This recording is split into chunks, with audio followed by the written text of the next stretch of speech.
Prime minister Modi की Bharatiya Janata party ने बेहतरीन जीत हासिल की है और ये जीत इसके बावजूद हासिल की है कि कहा यह जा रहा था कि टफ टाइम मिलेगा बीजेपी को। एक ऐसा मैंडेट जिसने सबको हिलाकर रख दिया है। तख्ते पलट दिए हैं, बुर्ज उछल गए हैं, ताज उखड़ गए हैं। रिजल्ट है बंगाल इलेक्शंस का। दोस्तों, बहुत बड़ी डेवलपमेंट हुई है इंडिया के अंदर। नरेंद्र मोदी एक बड़ा इलेक्शन जो है वो जीत रहे हैं। कि मोदी है तो मुमकिन है, मोदी है तो मुमकिन है। और इस वक्त बीजेपी के हेडक्वार्टर्स में खूब खुशियां मनाई जा रही हैं। बीजेपी के हेडक्वार्टर्स में इस वक्त एक बहुत बड़ी सेलिब्रेशन हो रही है। रिजल्ट आ गया है, लेकिन मोदी के बारे में यह है कि बड़े बड़े प्रोजेक्ट्स किए, जाहिर है लंबे चौड़े, उन्होंने पुल बनाए, डेवलपमेंट की, इंडियन इकोनॉमी को ऊपर लेके गए। बहुत बड़ी कामयाबी और इसके बहुत दूर असरात होंगे इंडिया की सियासत पे। तो जालिमों, मोदी एक बार फिर आ गया है। मोदी जो है वो छा गया है। इसकी वजह यह है कि मोदी ने अपनी जो मुखालिफ पार्टियां थी उनको पछाड़ दिया है। बिहार में इंडिया के अंदर कभी जमहूरियत नहीं टूटी, लेकिन हमारे यहाँ आपको पता है कि रिपीटेडली मार्शल लॉ लगता रहा, लेकिन इसलिए हमारा कोई कंपैरिजन और कुछ काम भी तो पॉलिटिकल पार्टीज को ऐसे करने पड़ते हैं ना। आपके यहाँ तो प्रॉपर इलेक्शंस होते हैं कि जिससे कि पब्लिक उनकी तरफ आए। वो कहते नहीं है कि मैंने मोदी साहब से ये बात सीखी, कीचड़ में ही कवल के फूल खिलते हैं। ये मोदी साहब के मुंह से मैंने बात सुनी। उनके इंतखाबी निशान में भी कवल का फूल ही है। जी बिल्कुल है। ये आप समझ लें कि Narendra Modi still the most popular leader. नमस्ते दोस्तों, जय हिंद।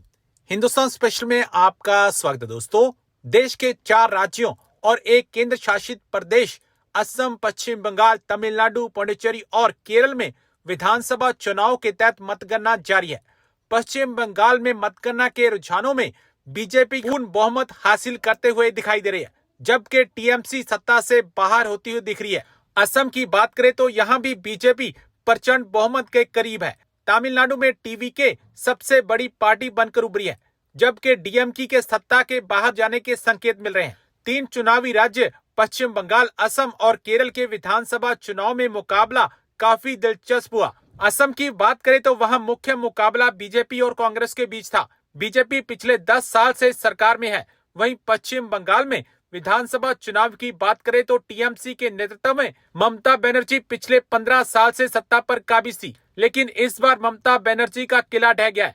और पाकिस्तान में चर्चा करा कि देखो एक बार फिर मोदी ने इलेक्शंस में प्रचंड जीत हासिल की है। इस वक्त एक बड़ी खबर आ रही है और खबर आ चुकी है, और इस वक्त बीजेपी के हेडक्वार्टर्स में खूब खुशियां मनाई जा रही हैं। बीजेपी के हेडक्वार्टर्स में इस वक्त एक बहुत बड़ी सेलिब्रेशन हो रही है। इसकी वजह यह है कि भारतीय प्रधानमंत्री नरेंद्र मोदी की पार्टी लैंडस्लाइड विक्ट्री हासिल की है। उन्होंने स्टेट इलेक्शन में मोदी की पार्टी जीत गई है मेगा मैंडेट के साथ। एक ऐसा मैंडेट जिसने सबको हिलाकर रख दिया है। तख्ते पलट दिए हैं, बुर्ज उछल गए हैं, ताज उखड़ गए हैं, या आप इसको जैसे भी कह लें, ताज उछल गए हैं।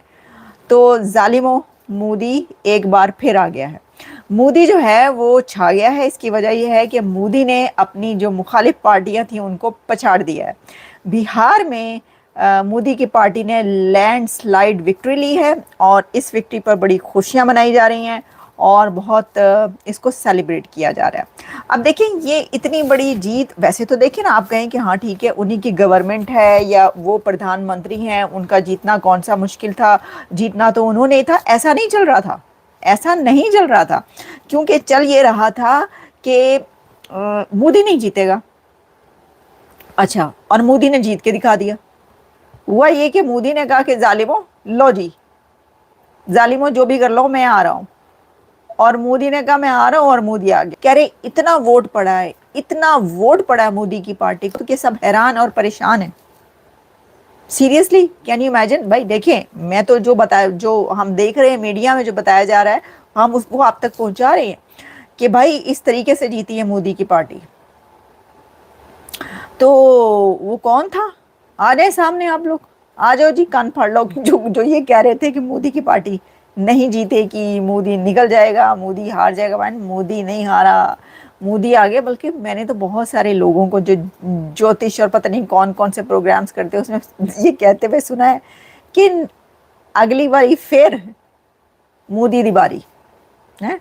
वो कहते हैं ना जरदारी सब पे भारी, वो कहते हैं अगली बारी फिर मोदी दी बारी। वो कहते नहीं है कि मैंने मोदी साहब से ये बात सीखी, कीचड़ में ही कमल के फूल खिलते हैं। ये मोदी साहब के मुंह से मैंने बात सुनी। उनके इंतखाबी निशान में भी कमल का फूल ही है। जी बिल्कुल है। अभी देखिए ये जो लोग इतने इतने बड़े सुपरस्टार हैं ना, और ये जो कीचड़ उछाल रहे हैं, तो उसी में फूल खिलता है मोदी की तरह, और वो पूरे इंडिया को डेवलप कर देता है, पूरी इंडिया का नक्शा चेंज करता है। मैं इंडियन लोगों से चैलेंज करता हूँ चीज़ को लेके, आप 10 साल पीछे चले जाइए। आपके एक सिख वजीर आजम थे, मैं उनका नाम भूल चुका हूँ, तो उन्होंने भी 10 साल ही गवर्नमेंट की थी।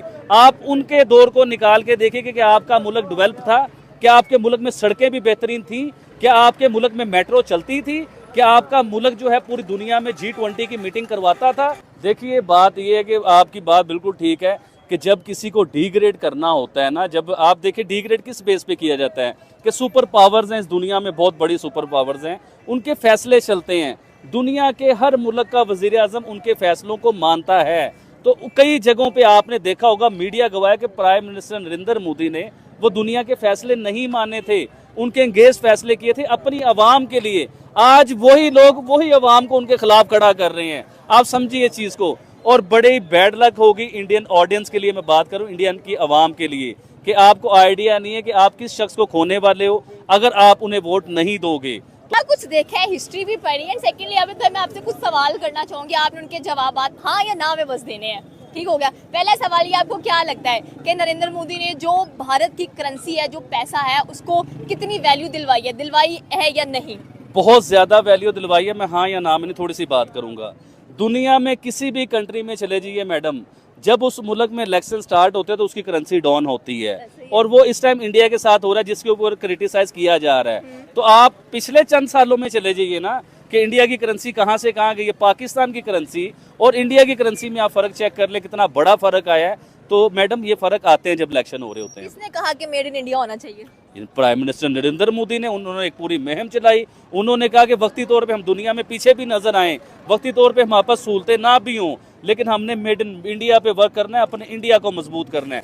आज इंडियन प्रोडक्ट पूरी दुनिया में जाती हैं मैडम। किसने कहा कि अपने मुल्क दूसरे मुल्क में जाने की बजाय अपने मुल्क की जो आइलैंड्स हैं, अपने मुल्क के जो जजीरे हैं, उन पर आए और अपने मुल्क को और पैसा कमा कर दें? देखें ये मालदीव्स की तरह जो एक आयरलैंड था जिसके ऊपर मैंने एक बात, लक्षद्वीप जो है ये इंडिया का है। अच्छा ये हमारे जो पाकिस्तानी मिनिस्टर्स होते हैं ना या वज़ीर आज़म होते हैं, इन्हें छुट्टियों पे भी कहीं जाना हो तो इन्हें यूरोप चाहिए, इन्हें दुबई चाहिए, लेकिन प्राइम मिनिस्टर नरेंद्र मोदी ने अपने ही मुल्क की एक जगह मुतारफ करवाई जिसे देख के हजारों टूरिस्ट आ रहे हैं उधर देखने के लिए। तो फायदा किसका हुआ? इंडिया का फायदा हुआ। किसने कहा कि दूसरे मुल्कों में जाके वेडिंग डेस्टिनेशन नहीं करनी, अपने मुल्क में देखिए राजस्थान है, इतनी खूबसूरत जगह है, आप यहाँ पर आकर अपनी जो शादियां हैं वेडिंग डेस्टिनेशन ढूंढे ताकि अपने मुल्क की इकोनॉमी और मजबूत हो। देखिए मैं तो अंबानी साहब को इस बात में लेके आऊँगा। अंबानी फैमिली की जब शादी हुई ना तो उन्होंने अंग्रेज़ों को बुलाया अपने मुल्क में,